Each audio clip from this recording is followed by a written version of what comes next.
ग्रहों की नीचता भंग करने वाला नीच भंग राजयोग।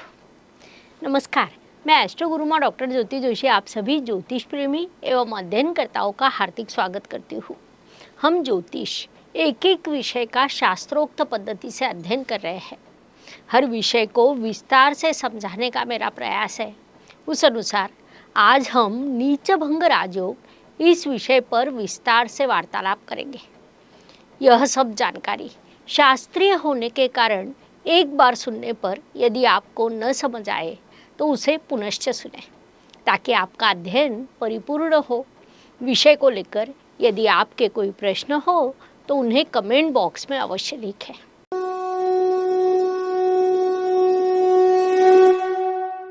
कोई अत्यंत बुरा क्रूर व्यक्ति जो पिछले कई दिनों से आपको परेशान कर रहा हो, दिन प्रतिदिन उसकी परेशानी देने की मात्रा में बढ़ोतरी हो रही हो, ऐसे व्यक्ति से हम कभी अच्छे बर्ताव की अपेक्षा नहीं करेंगे।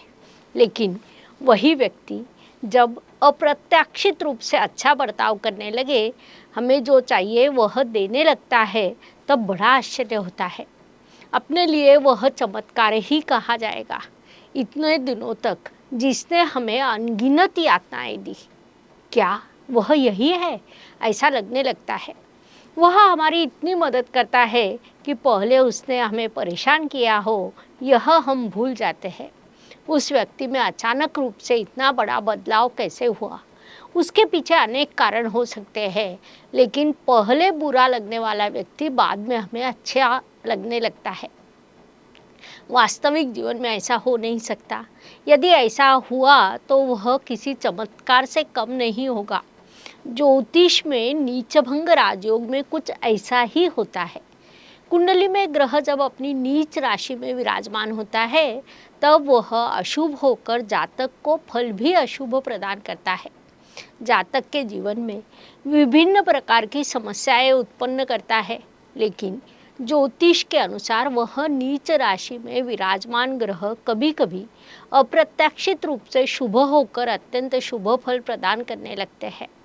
यहाँ तक कि पहले जैसा बताया कि उस क्रूर व्यक्ति के अनुसार उनका बर्ताव में अचानक बदल जाता है।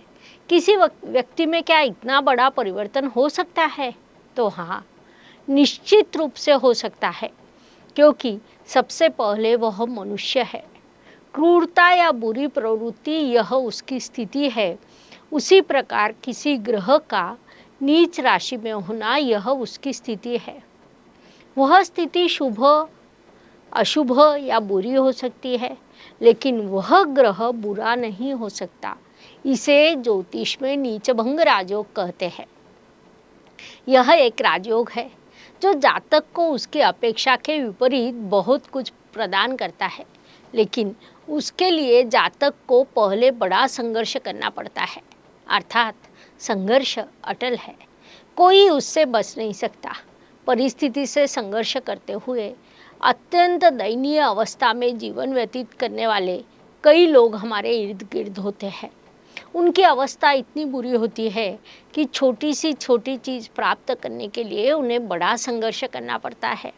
लेकिन उसमें से किसी एक का जीवन लॉटरी लगने जैसा जब बदल जाता है, तब बड़ा आश्चर्य होता है। ऐसा उस व्यक्ति के कुंडली में नीचभंग राजयोग से संभव हो सकता है।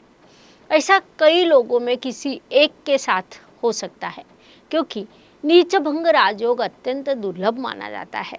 इसीलिए वह जो भाग्यवान हो उसी की कुंडली में बनता है।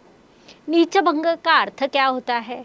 वह कुंडली में कौन सी ग्रह स्थिति से निर्माण होता है, इसका शास्त्रीय दृष्टिकोण से हम अध्ययन करेंगे। कुछ कुंडलियों में एक से अधिक ग्रह अपनी नीच राशि में विराजमान होते हैं। ऐसी कुंडली अत्यंत संवेदनशील होती है। नीच अवस्था के ग्रह जातक के लिए समस्याओं का पहाड़ निर्माण करते हैं। अब आपके सामने प्रश्न उपस्थित होगा, कोई ग्रह नीच या अशुभ कब होता है? तो उसका उत्तर है कि जब कोई ग्रह अपनी राशि से 7वीं राशि में विराजमान होता है, तब वह अपनी उच्च राशि से अधिक दूर होने के कारण उसका बल क्षीण होता है। ऐसे ग्रह में फल प्रदान करने की शक्ति अत्यंत क्षीण होती है।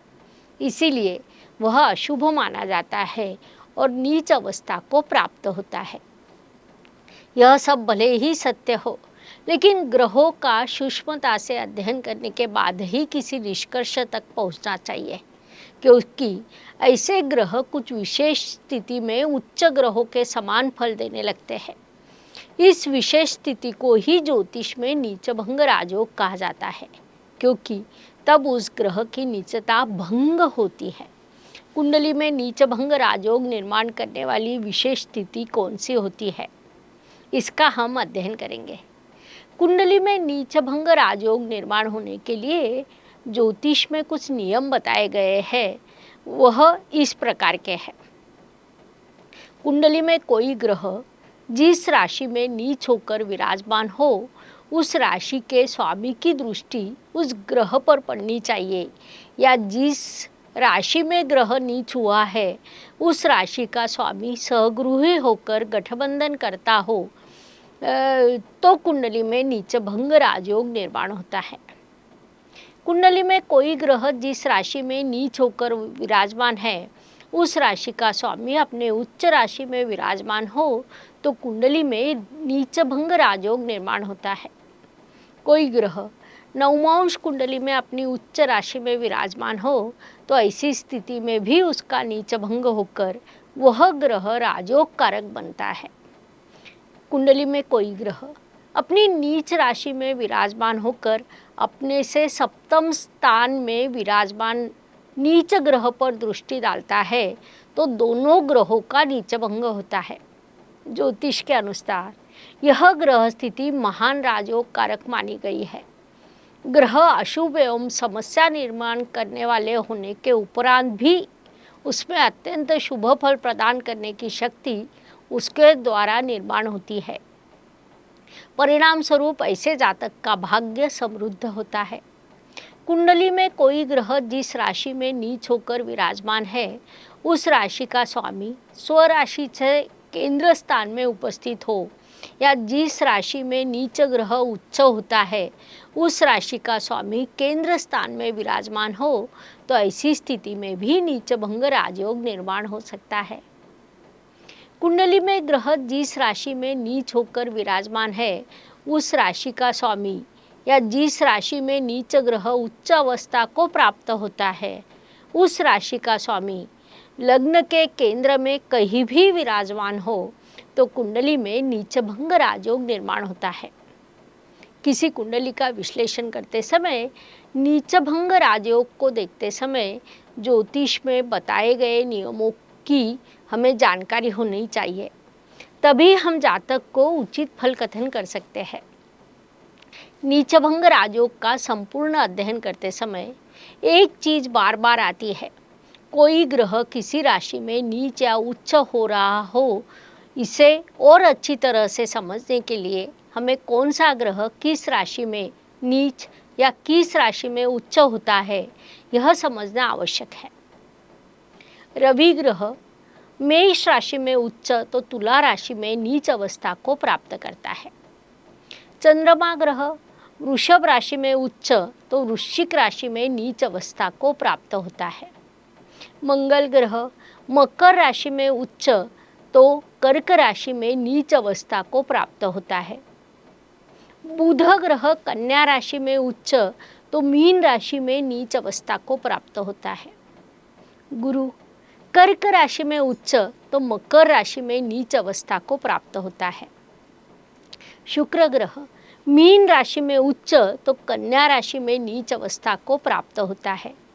शनि ग्रह तुला राशि में उच्च तो मेष राशि में नीच अवस्था को प्राप्त होता है। राहु ग्रह मिथुन राशि में उच्च तो धनु राशि में नीच अवस्था को प्राप्त होता है। केतु ग्रह धनु राशि में उच्च तो मिथुन राशि में नीच अवस्था को प्राप्त होता है। ज्योतिष के यह अत्यंत महत्वपूर्ण नियम है, इसीलिए उन्हें याद रखना अत्यंत आवश्यक है।